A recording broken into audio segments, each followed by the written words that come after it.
ക്യാൻസറിനെതിരെ പൊരുതാനായി Calicut city service സഹകരണ ബാങ്കും MVR cancer സെന്ററും സംയുക്തമായി അവതരിപ്പിക്കുന്ന ക്യാൻസർ ചികിത്സാ സഹായ പദ്ധതിയാണ് മാസ് കെയർ. വാർത്തകൾ തുടരുന്നു. കേരള പ്രവാസി സംഘം കോഴിക്കോട് ജില്ലാ സമ്മേളനം ഒക്ടോബർ 26-27 തീയതികളിൽ മാവൂർ കമ്മ്യൂണിറ്റി ഹാളിൽ നടക്കും. മന്ത്രി PM മുഹമ്മദ് റിയാസ് ഉദ്ഘാടനം ചെയ്യും.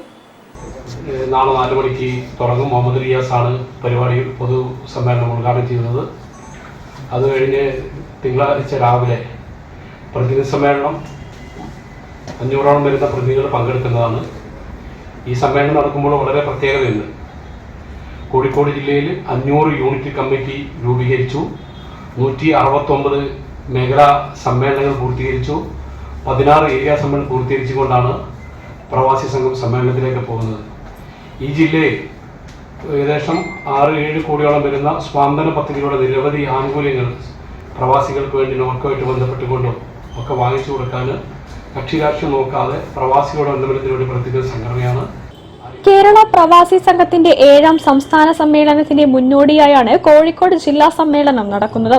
2002 കോഴിക്കോട് വെച്ച് രൂപീകൃതമായ പ്രവാസി സംഘം വിദേശത്തുള്ളവരും തിരിച്ചെത്തിയവരുമായ പ്രവാസികളുടെ പ്രശ്നങ്ങൾ ഏറ്റെടുത്തുകൊണ്ട് പ്രവർത്തിക്കുന്ന സംഘടനയാണ്. ഒട്ടനവധി അവകാശ പോരാട്ടങ്ങളാണ് ഈ കാലയളവിൽ പ്രവാസി സംഘം നടത്തിയത്. പ്രവാസി ക്ഷേമനിധി ഉൾപ്പെടെയുള്ള എല്ലാ ആനുകൂല്യങ്ങളും നേടിയെടുത്ത് ഈ പോരാട്ടങ്ങളുടെ ഫലമായാണെന്ന് നേതാക്കൾ അവകാശപ്പെട്ടു. ഇപ്പോൾ കേരളത്തിലെ മുഴുവൻ ജില്ലകളിലും അതുപോലെ മറ്റെല്ലാ ഏരിയകളിലും അതുപോലെ എല്ലാ പഞ്ചായത്ത് വില്ലേജ് തലങ്ങളിലും വാർഡ് തലങ്ങളിലും ഉൾപ്പെടെ വേരുകളുള്ള ബൃഹത്തായ പ്രവാസി പ്രസ്ഥാനമായിട്ട് വളർന്നു കഴിഞ്ഞു. കേരളത്തിലെ ഏകദേശം 10 ലക്ഷത്തോളം അംഗങ്ങളുള്ള ഒരു വലിയ പ്രസ്ഥാനമാണ്. കോഴിക്കോട് ജില്ലയിൽ മാത്രം 1.25 ലക്ഷത്തിലധികം അംഗങ്ങൾ ഇതിലെ പ്രവാസി സംഘത്തിലുണ്ട്. വാർത്താ സമ്മേളനത്തിൽ ജില്ലാ secretary CV Iqbal, president Sajeev Kumar, treasurer M Surendran, സംസ്ഥാന കമ്മിറ്റി അംഗം സലീം മണാട്ട്, സ്വാഗത സംഘം ഭാരവാഹി സതീഷ് വിജയ് എന്നിവർ പങ്കെടുത്തു. News bureau, Kozhikode.